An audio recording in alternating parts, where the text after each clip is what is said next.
Ya, entonces vamos a ver entonces el problema de rebote postglacial. ¿Se escucha, cierto? Sí, profe, sí se escucha. Ya. Entonces, el rebote postglacial ocurre el proceso que corresponde a la carga de la litósfera elástica, litósfera continental, con un glaciar. Ya, este es un glaciar gigante, ya digamos de 3.000 kilómetros de largo, es como un país que habitaban en los tiempos de la glaciación, de la última superglaciación anterior al Pleistoceno, por ejemplo. Hay una cierta periodicidad de los glaciares y bueno, ahora quedan todavía glaciares, pero de menor tamaño. Estamos en un periodo postglaciar ahora. ¿Y qué pasa en los periodos, cuando en los periodos glaciares está una carga, se forma la capa de hielo, ya varios años de acumulación de hielo que se compacta, de nieve que se compacta, se convierte en hielo y se carga la litósfera, ¿cierto? Porque es un peso extra y se forma una flexura de la litósfera, una flexura elástica, que estudiamos al principio del curso. Pero una vez que entramos en el periodo postglacial, como ahora, esto se derrite y se convierte en un lago, o se mueve, se avanza, y esa carga que ya no está hace que la litósfera vuelva a su estado original, tiene una respuesta instantánea elástica, pero como lo que está abajo de la litósfera es la astenosfera, y la astenosfera se comporta como un fluido viscoso, entonces este rebote tiene un impulso inicial, pero sigue alzándose, ¿ya? Por eso se llama rebote postglacial, se sigue alzando, y ese alzamiento puede durar varios miles de años más, hasta llegar a un equilibrio original como era acá, o tiene el equilibrio original que este, se estabiliza, pero este tiene un alzamiento que es continuo y se puede medir con varias técnicas de geológica o de geodésicas de GPS. ¿Ya? Entonces tenemos al principio un periodo de subsidencia de la litósfera, después alzamiento continuo. Los fluidos que cuando se carga esto se van de las partes más cargadas a las partes menos cargadas, y cuando se descarga, los fluidos vuelven hacia arriba a la parte menos cargada, con menos presión. Entonces, resolvamos los flujos. El problema es resolver los flujos de la astenosfera, del manto astenosférico. Ya, entonces, como decía, el glaciar es grande, es largo, tiene una longitud típica de 3.000 kilómetros. ¿Ya? Entonces, eh, vamos a asumir que la respuesta inicial, el desplazamiento inicial de la respuesta elástica instantánea de la superficie está dado por una función sinusoidal, que es la que está ahí, W sub m igual a W sub m sub 0, Profe, ¿sí? que está mostrando algo, es que se ve como, yo por lo menos veo la portada de la Ah, diapo entonces voy a del cambiar PPT. voy a cambiar el tipo de compartir.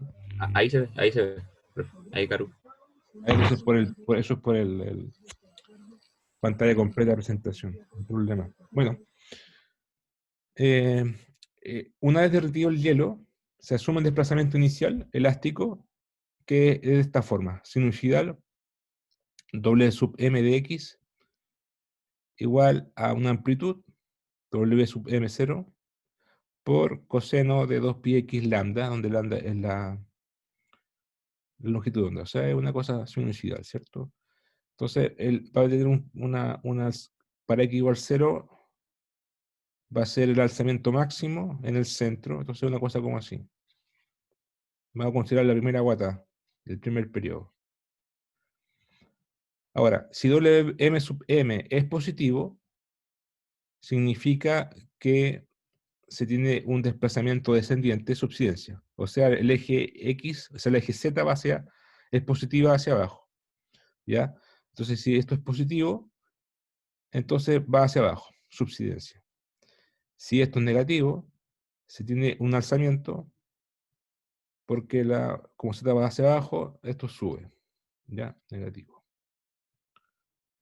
¿Ya? Entonces, notar que esta ecuación, esta forma, esta flexión, es solamente el desplazamiento inicial una vez que se derritió el hielo. Una vez que se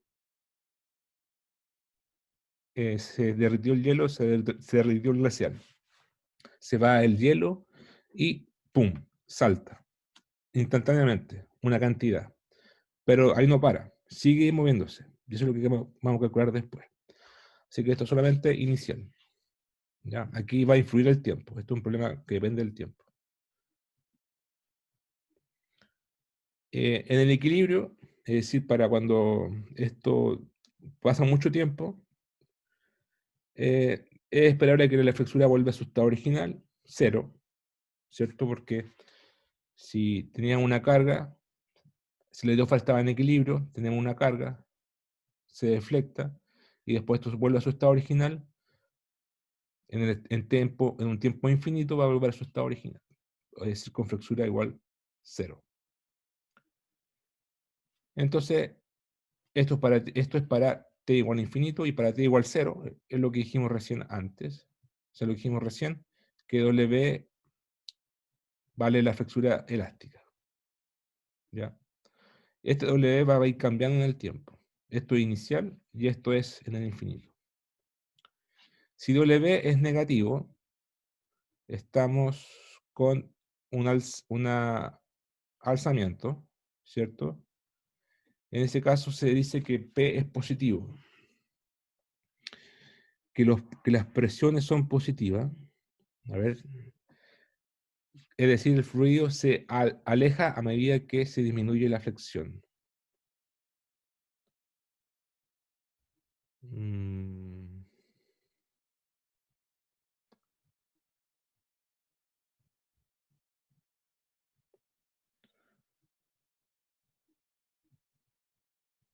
Si W es negativo,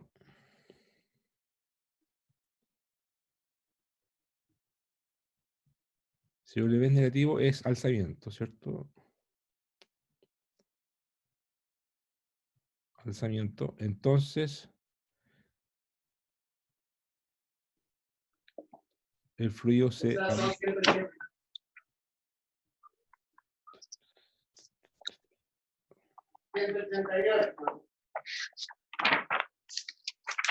Ya, eso lo vamos a ver después cuando veamos las condiciones de Born. O sea, que eso es 184 dividido 2. En Borja se escucha la conversación. Perdón. Ya. Ya, vamos a ver esto. Cuando W es negativo, la presión es positiva. Presiones positivas significan presiones normales, ¿cierto? Presiones normales. Y presiones negativas significan succiones. Succiones es decir, como absorber, chupar. Eso es una succión. Es una presión negativa. Al revés de una presión que es tirar hacia afuera. Entonces, cuando W es negativo, se dice que tenemos una presión y, es decir, se carga el fluido, se aleja el fluido. O sea, se aplican esfuerzos, se aleja el fluido. Y si la presión es negativa, el fluido succionado. ¿Ya? Pero bueno, eso lo vamos a ver después. Lo relevante aquí son las condiciones iniciales t igual a infinito, w tiende a 0, y para el tiempo infinito, y para el tiempo inicial tenemos la flexura elástica. Entonces, el rebote postglacial está controlado por el flujo astenosférico, que tiene vamos a considerar como un semiespacio infinito, el manto astenosférico, un semiespacio infinito, y como todos los problemas de aquí en adelante se resuelven encontrando la función de corriente psi. ¿Ya? La función psi.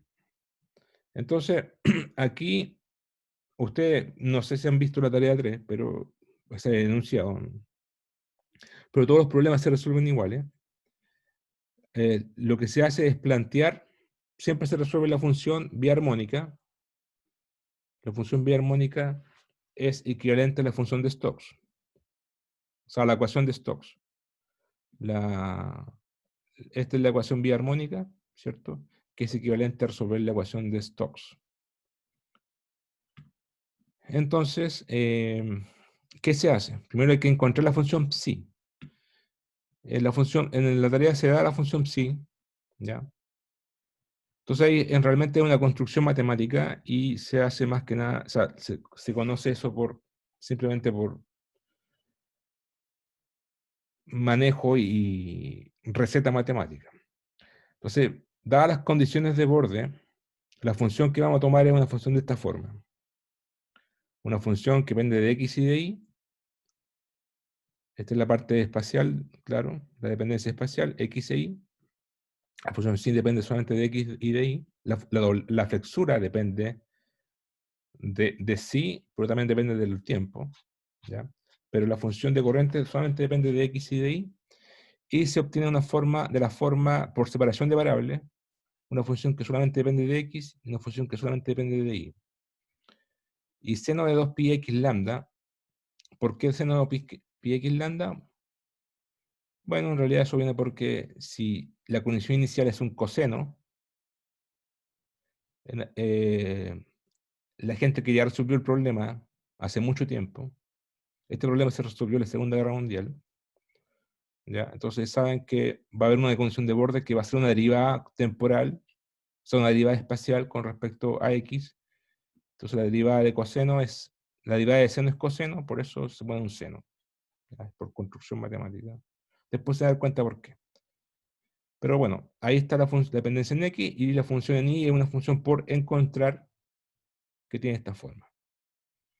Entonces tomamos esta función, es como en los métodos de ecuaciones diferenciales, en que ustedes hicieron ese curso y tenían muchas recetas en el fondo para resolver las ecuaciones. Entonces para resolver la ecuación biarmónica, uno escoge una función de esta forma y aplica el operador laplaciano, derivada cuarta, ¿ya? Más 2 veces la derivada con respecto a y, por la derivada más la segunda derivada con respecto a x, más la cuarta derivada con respecto a x. Y ahí aparece esta ecuación. O sea, la cuarta derivada con respecto a y, ahí está, más 2 veces esta derivada 2 veces, por eso sale un menos 2, porque me queda seno, coseno, y la derivada de coseno es menos seno. Y salen estos factores. Acá derivo 4 veces esto, y queda un seno, ya que queda un seno, se dan los senos, y me queda esta ecuación.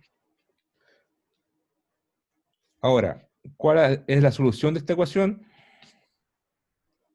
Lambda es constante. Entonces me queda ¿cuál es la función y que satisface esta ecuación diferencial?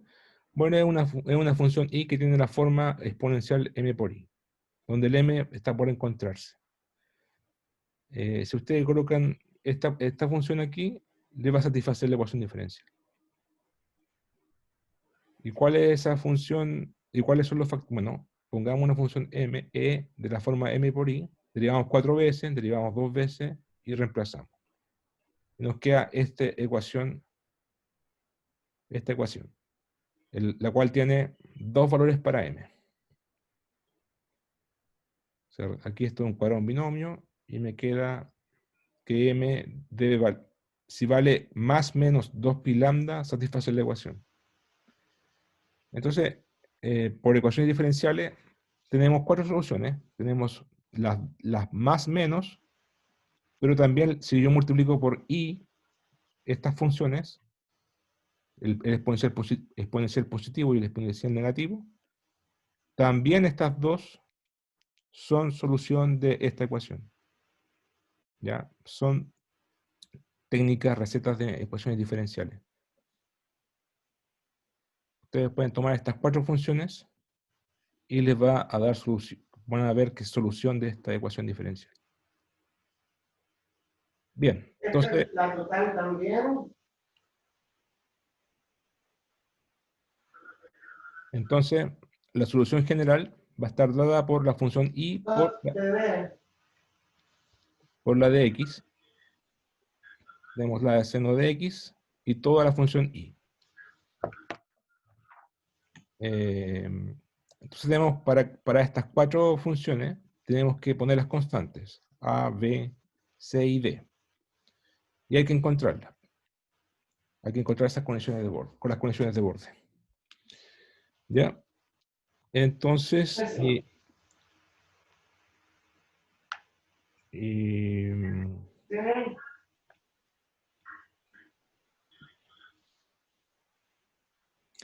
entonces, no hay equivalente en las petecitas.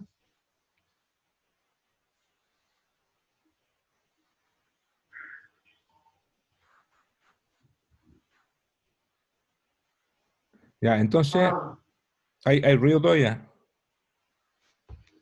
Ah, es que me cambié de computador, se me empieza a decir. Ya. Ya. Entonces, ahí está la ecuación, o sea, ahí está la solución y hay que encontrar ecuaciones de borde. Entonces, primera condición de borde, ¿cuál sería?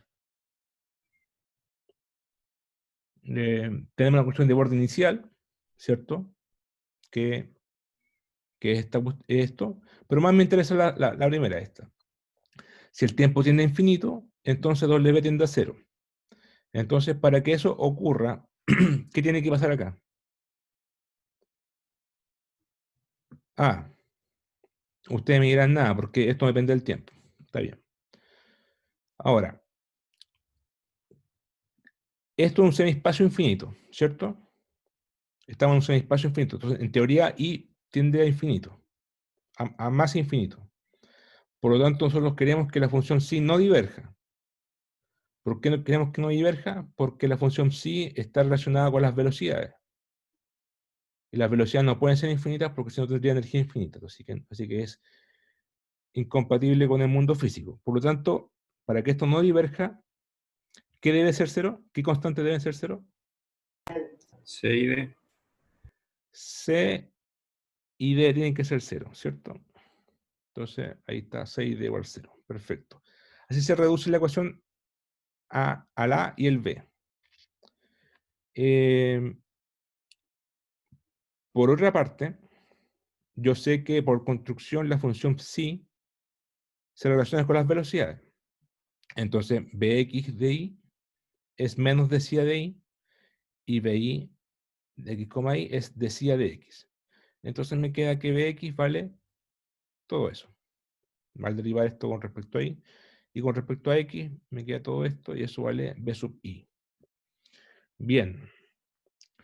¿Para qué ocupo las velocidades? Bueno, aquí hay una condición de borde, otra que es más sutil.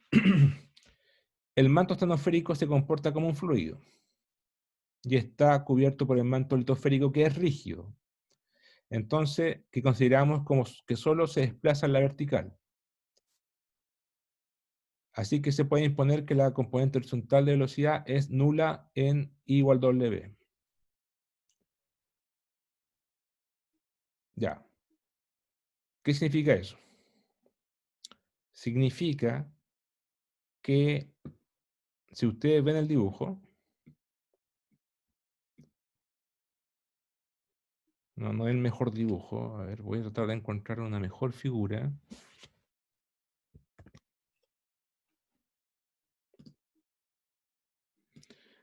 En el libro.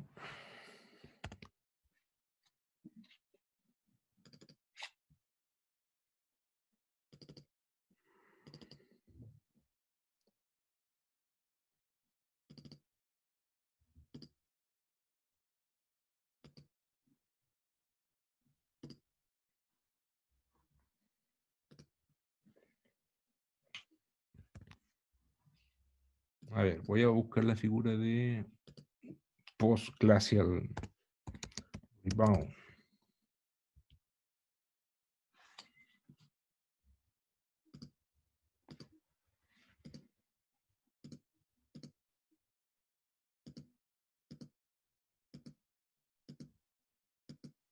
Ya.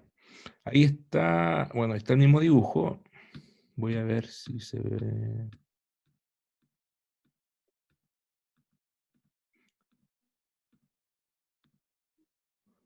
Ya, el mismo dibujo. Pero fíjense en la figura, en esta figura. Cuando se derrite el hielo, y esto sube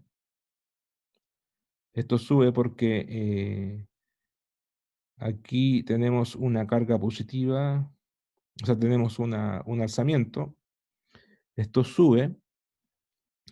Este flujo, bueno, en el fondo, estos son flechas que van hacia arriba. Estos vienen de los lados, pero cuando empiezan a acercarse al límite me refiero a esta curva, son verticales. Son verticales. O sea, justo en el punto aquí son verticales todas las flechas. Todos los flujos son verticales. Antes tienen componentes son oblicuos, o componentes horizontales y verticales. Pero ¿por qué son verticales justo en el punto? Porque el alzamiento, el movimiento de la litósfera es hacia arriba o hacia abajo. Alzamiento y subsidencia. Eso es vertical. Y no se mueve hacia la derecha ni a la izquierda. Es decir, está acoplado está 100% acoplado en la horizontal. ¿Ya? Entonces, como se mueve solamente la vertical, la velocidad horizontal en la superficie astenósfera-litósfera es cero. ¿Ya? Es el argumento que se muestra aquí.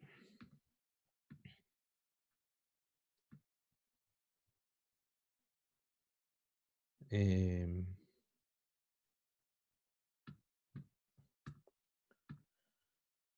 que se muestra aquí. Que la velocidad horizontal es cero en la interfase, igual W. ¿Ya? ¿Está clara esa condición de borde? Eso es porque el movimiento es solamente vertical. El movimiento de la litósfera. Tenemos la litósfera y abajo la astenósfera. La astenósfera tiene un fluido y ese fluido justo en la interfase con la astenósfera, o sea, la astenósfera con la litósfera, el movimiento es 100% vertical y 0% horizontal. Por lo tanto, B sub X en igual a W, que es la interfase, es 0. Ahora,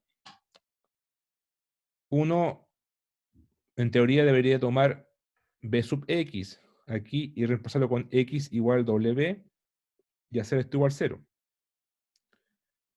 Pero eso es un poco engorroso, entonces se puede hacer una aproximación que es dado que lambda es mucho mayor que W, porque lambda es 3.000 kilómetros, es un glaciar gigante, entonces ese W se puede considerar como 0. Y en vez de hacer en I igual W, se hace en I igual 0. Entonces imponemos que Bx en I igual 0 es 0. De esa forma, tomamos esta ecuación y hacemos I igual 0 y hacemos esto igual 0.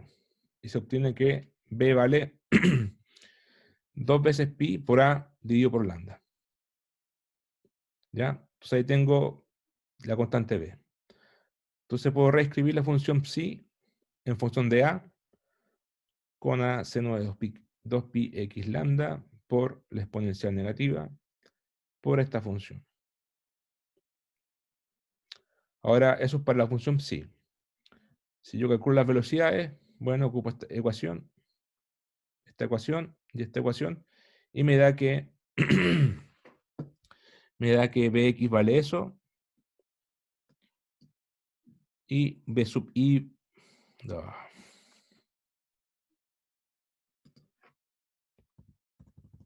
y B sub I vale eso.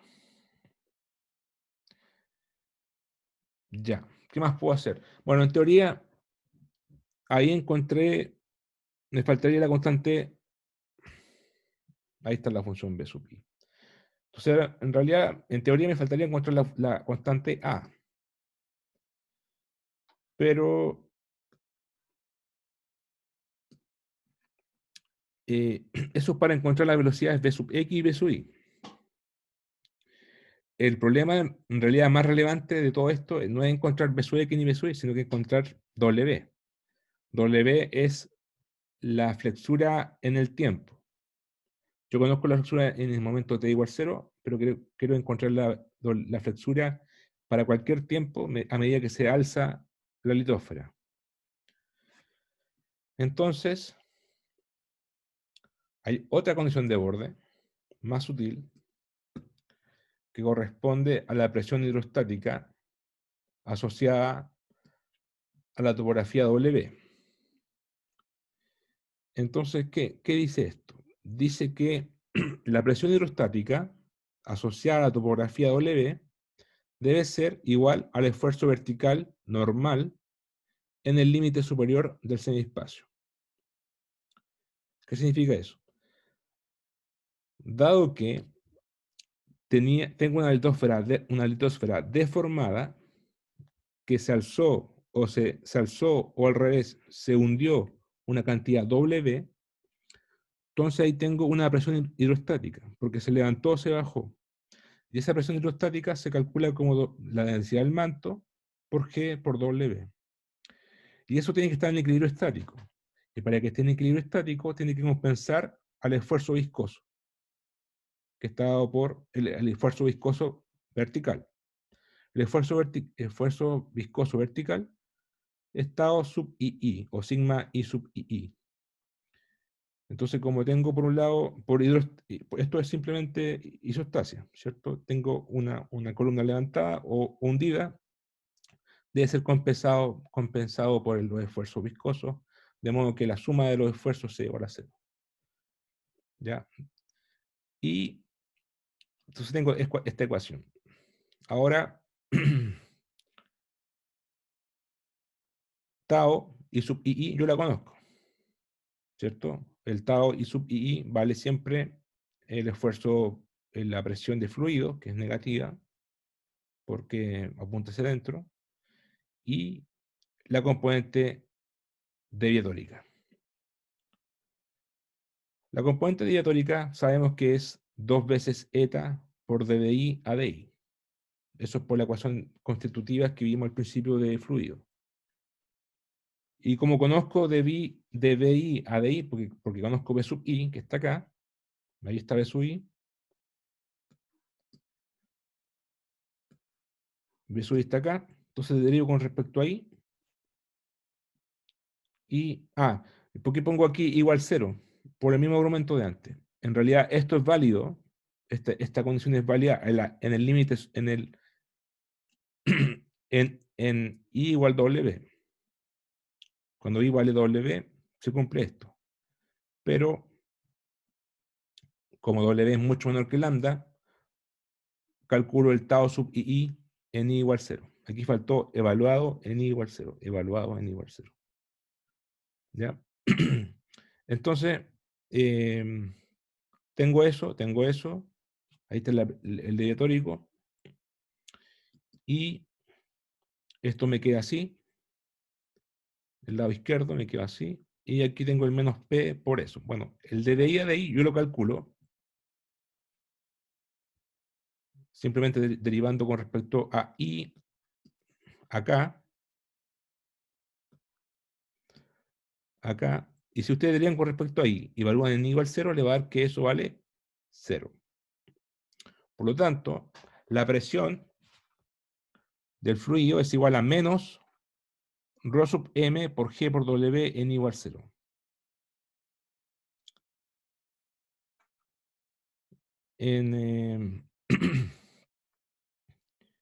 ¿Qué significa esto?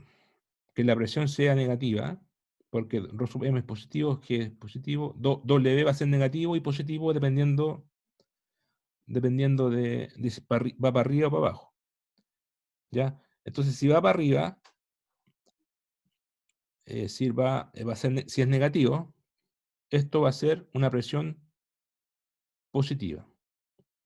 Es decir, va a ser una presión positiva. Entonces, eso es lo que decíamos al principio, que si W es negativo, la presión es positiva. Ahí está la explicación más, aquí está la explicación más evidente. Acá no era muy claro esto. Esto no era muy claro. Pero de aquí sale claramente que si W es negativo, es decir, el alzamiento, la presión va a ser positiva. Y al revés, si la flexura se hunde, esto va a ser negativo. Y la presión va a ser negativa. Y cuando la presión es negativa, hablamos de succión. Absorber, chupar el fluido. ¿Ya? La succión es un fenómeno muy importante en geodinámica.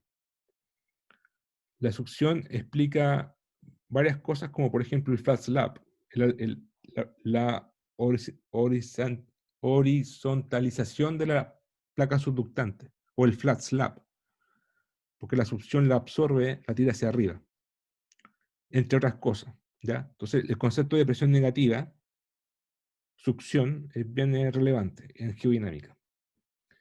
Bueno, tenemos esta condición. Ahora sería interesante calcular la presión. Si tenemos la ecuación de Stokes, tengo un problema aquí con...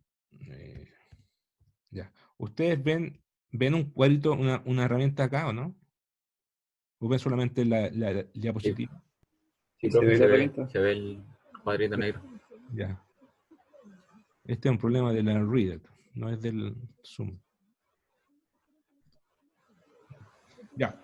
Calculemos la presión usando la componente horizontal, o sea, claro, la componente horizontal, la componente X de la presión de la ecuación de Stokes, que es esta, ¿cierto? Tengo menos dPA de X, el gradiente, más eta por la viscosidad por el laplaciano con respecto, o sea, la segunda derivada de B sub X, X segunda, y X, y con respecto a Y segunda de B sub X.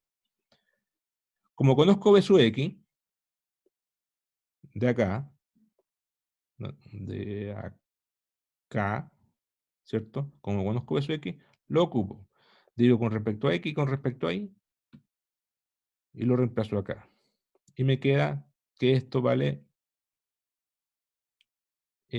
bueno, me queda un poco largo, hay que hacer un poco de álgebra, y y después evalúo en igual 0, porque queremos calcular en igual 0, se puede demostrar que eso vale, que dp a dx en igual 0 vale, pum, eso, vale esta cantidad. ¿Ya? Es álgebra, ¿ya? Álgebra. O sea, derivo acá, y evalúo en igual 0. Y me queda eso. Entonces aquí yo estoy a punto de calcular la presión, porque conozco esta ecuación de borde, ¿cierto? Tengo esta condición de borde. Me gustaría conocer la presión. Y de aquí la podría calcular de alguna forma. Como tengo esto, impongo la condición de borde. P es igual a menos ρ sub m G por W, esta ecuación. Y despejo W, que es lo que estoy buscando. Yo estoy buscando la flexura, justamente. Y me queda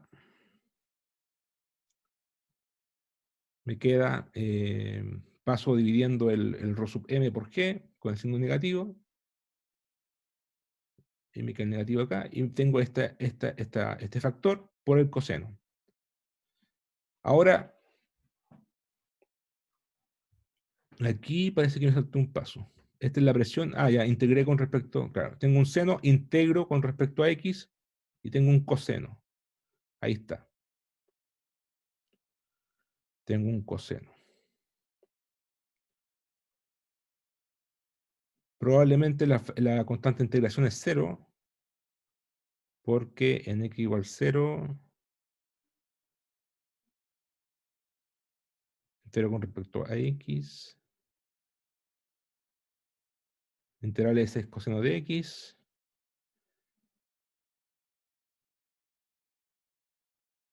Ah, la presión en x igual 0.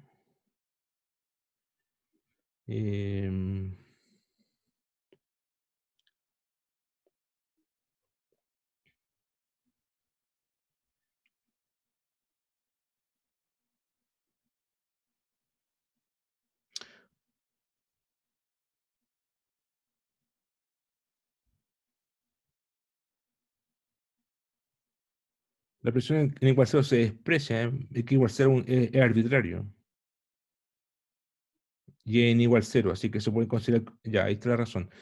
X igual 0 es como arbitrario, es un origen y puede estar alejado del glaciar. Por lo tanto, es como decir que es la presión atmosférica que se desprecia. Y bueno, la constante es 0. Entonces ustedes integran el seno, le queda el coseno y tienen esta ecuación. Perfecto.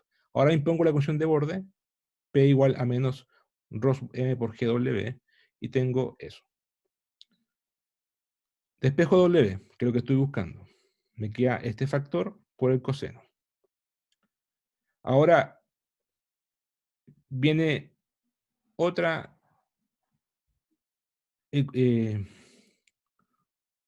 otra condición física.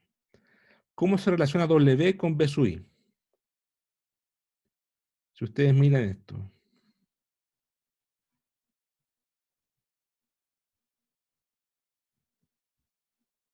¿Cómo se relaciona X0 con B sub I con W?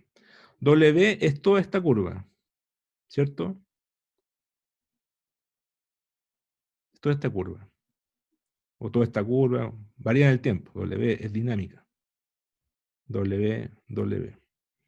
Y los flujos vienen por acá. Y cuando estamos en I igual 0, que es I igual 0, corresponde a la interfase litosfera-astenósfera. Es decir, esta curva también, que corresponde con I igual W, de alguna forma. ¿Ya?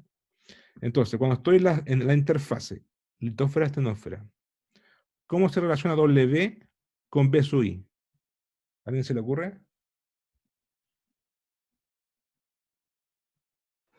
Es perpendicular. Claro, es perpendicular. Ahora, W es un escalar, entonces no es un vector. Así me paro en realidad, claro, ya es perpendicular, entiendo a la curva. Perfecto. Sí, está bien. Y si tomo un punto W, por ejemplo, me paro aquí en un punto y digo W de X, ¿cómo se relaciona ese con el B sub I que viene de acá arriba? Debiesen ser como coincidentes, ¿cierto?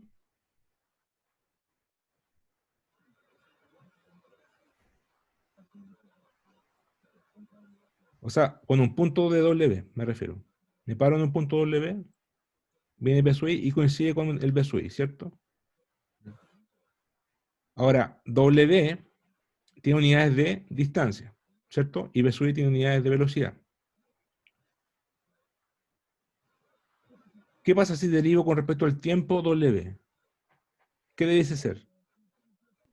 Igual Ese que sería igual W, a B sub I en ese punto. Exacto, debiese ser igual en ese punto, es decir, esto.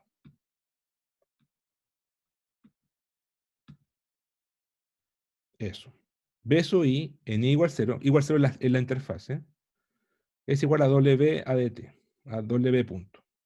¿Ya? En I igual 0. Entonces ahí tengo esa condición. Entonces, como yo conozco B sub I, bueno, aquí se salta un paso, pero en realidad tengo W, ¿ya? Tengo W, sé que de W a dt es justamente B sub I, y B sub I lo conozco. Entonces, puedo, como, por ejemplo, puedo tomar el B sub I, W dt,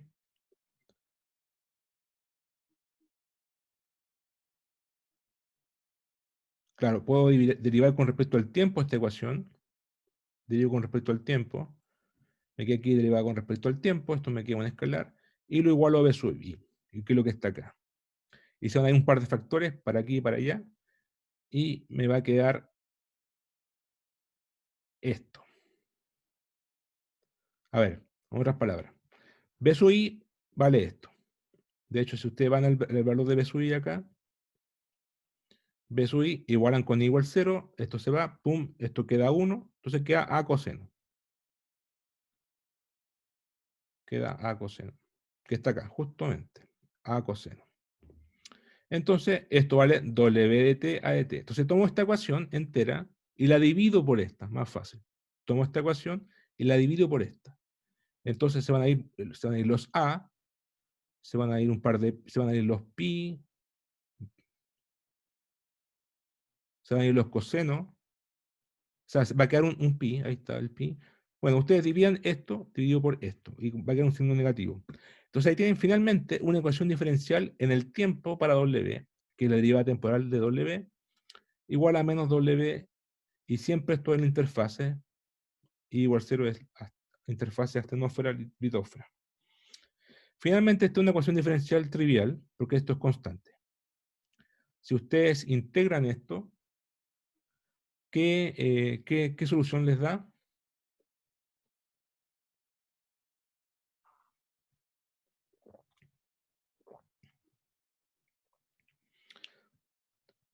¿Cómo depende W con respecto al tiempo?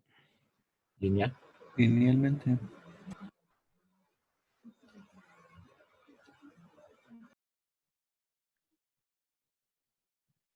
Linealmente. Tiene un signo negativo. Ah, por el seno, sí. O sea, por el coseno.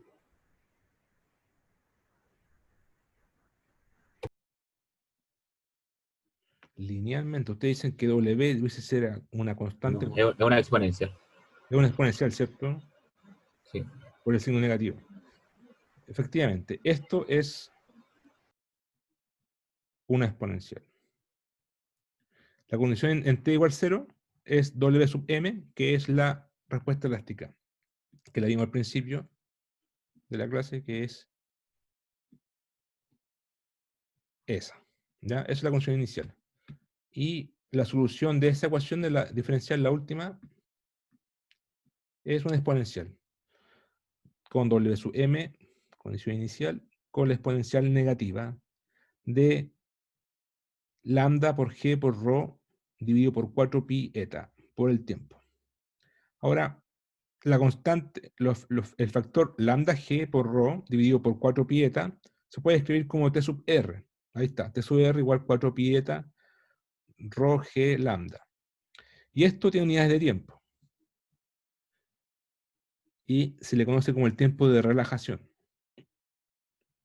¿Y por qué relajación? Porque ¿qué pasa cuando el tiempo se acerca a t sub r?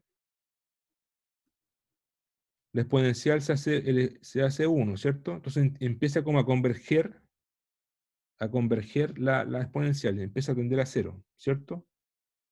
En el tiempo. Y se empieza a relajar, es decir, la flexura se empieza. Flexura es como un sinónimo de formación, más o menos. Tiene unidad de desplazamiento, pero es como. Está asociado a la deformación. Entonces, si la deformación empieza a decrecer en el tiempo, es porque se está relajando, ¿cierto? Por eso es tiempo de relajación. Y ese tiempo de relajación tiene unidades de tiempo. Si usamos valores, bueno, en realidad lo que se hace es calcular el tiempo de relajación por por terreno. O sea, en terreno uno va a medir las playas, ¿ya? Por ejemplo, en un lago glaciar, va a ver cuánto ha avanzado en el tiempo, cuánto se alza. Por ejemplo, acá en un lago glaciar, en Canadá, el agua está por acá y todo esto se ha levantado. Todas estas son líneas de costa, líneas de costa, líneas de costa, líneas de costa. Entonces uno empieza a medir con técnicas geocronológicas, le da un tiempo a cada a cada costa y calcula su altura con respecto a la otra, su altura relativa. Entonces tiene la tasa de alzamiento en el tiempo. Esto fue en el pasado, esta es más vieja, esta es más nueva, etcétera. Hasta la más reciente, la más fresca, va a estar por acá donde está el agua. Entonces uno puede calcular los tiempos de relajación. Entonces yo conozco los tiempos de relajación y en un valor típico es 4.400 años. ¿Ya? También un valor típico de los glaciares, como decíamos, era lambda igual 3.000 kilómetros. La densidad en el manto, 3,3. Y la aceleración de gravedad, 980 centímetros por segundo cuadrado. Con todo eso, yo despejo eta. Yo despejo eta. De ahí se demostró que la viscosidad del manto estratosférico tiene que ser una cosa tan alta como 10 elevado a 21 pascal por segundo. Este cálculo, este estudio, se hizo en la Segunda Guerra Mundial en la década de los 40. Ahí no se sabía nada de placa tectónica de placa. Muy poco. La tectónica de placa se desarrolló en los 70, los 60. Pero se me olvidó el nombre que lo hizo.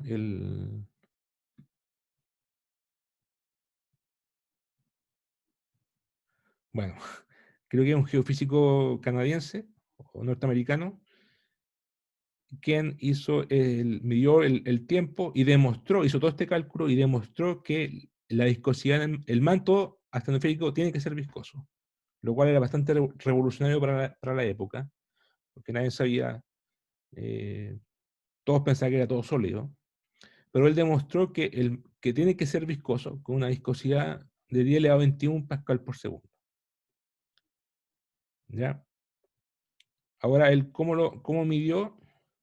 Bueno, como le decía recién, cada punto, cada paleocosta tiene una altura relativa entre sí y tiene un tiempo que se mide con técnicas geocronológicas. Entonces, él grafica acá en alzamiento, ¿ya? O W, y el tiempo en el eje horizontal. Tiempo, aquí puede ser el tiempo desde el pasado hacia el futuro o desde el presente hacia el pasado, o del pasado al presente. Entonces, en el pasado, esto estaba más alzado, ¿cierto? Las cosas que están más viejas están más alzadas que las que están más nuevas, que están recién empezando a alzarse, ¿cierto? Entonces, él tomó todos estos puntos, que son las mediciones en terreno, y calculó que la curva que ajusta mejor esto es una exponencial de la forma 270, eso sería el valor de A, ¿cierto? El A que no calculamos antes porque necesitamos más información de terreno. Y el tiempo de relajación es 4.400 años. Ese ajusta esta curva. Y con ese 4.400 calcula la viscosidad finalmente. La exponencial ajusta muy bien entre los 0 y los 7.000 años, y más hacia el pasado hay un desajuste. Pueden ser factores tridimensionales, ya este es un proceso tridimensional, no es bidimensional, es tridimensional, y quizás el rebote elástico al principio es un poco más complicado, no es tan instantáneo ni tan...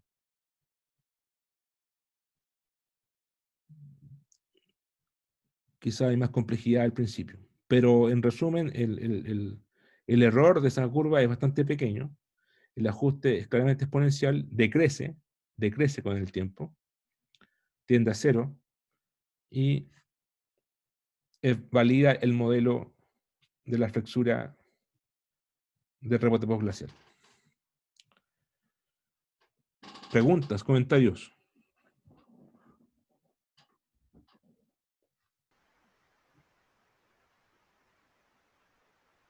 En el tiempo, a través de toda la corteza, tiene que ser igual. O sea, lo pregunto más que nada porque había calculado esa ecuación de flexura para eh, como en el borde de la corteza, Litósfera. del alito. Sí, Entonces, eh, por la, eso.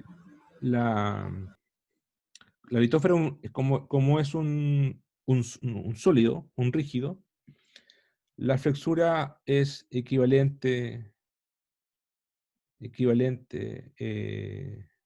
digamos, tanto para la interfase como para la superficie y cualquier curva que está entre medio. Es paralelo, porque es un sólido, es coherente. Ya, eso tenía duda. Pues,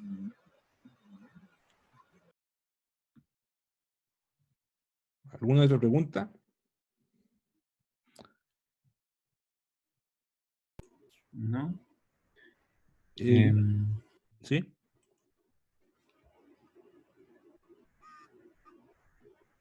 Yo tengo una pregunta. ¿Cuándo es la última semana de clase? Siempre se me olvida. O sea, ¿cuántas semanas quedan? esta es la 3. Esta es la Ya, 13. sí, Quedan 5 clases a partir de ahora. Ya. Entonces, mañana vamos a ver el problema de apirismo. A ver. Claro. Inestabilidad de Ray-Taylor. Formación de diapiros. Ya. Tengo sólido, sal, atrapado por sedimento. Y como la sal es más ligera que los sedimentos, estos tienden a subir por inestabilidad gravitacional y se forman los diapiros. Eso vamos a ver mañana. Y la próxima semana, flujo de esquina. Bueno, el flujo de esquina es la tarea. O sea, hay más flujo de esquina, ¿ya? Este es un flujo. Vamos a ver el flujo de esquina de la subducción, el ángulo de subducción, que aquí están los flujos de esquina. Pero la tarea también tiene un tipo de flujo de esquina, que es en el centro de expansión, que es la tarea final.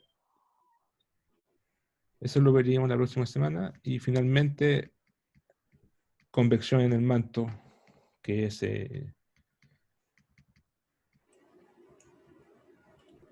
convección en el manto, que es,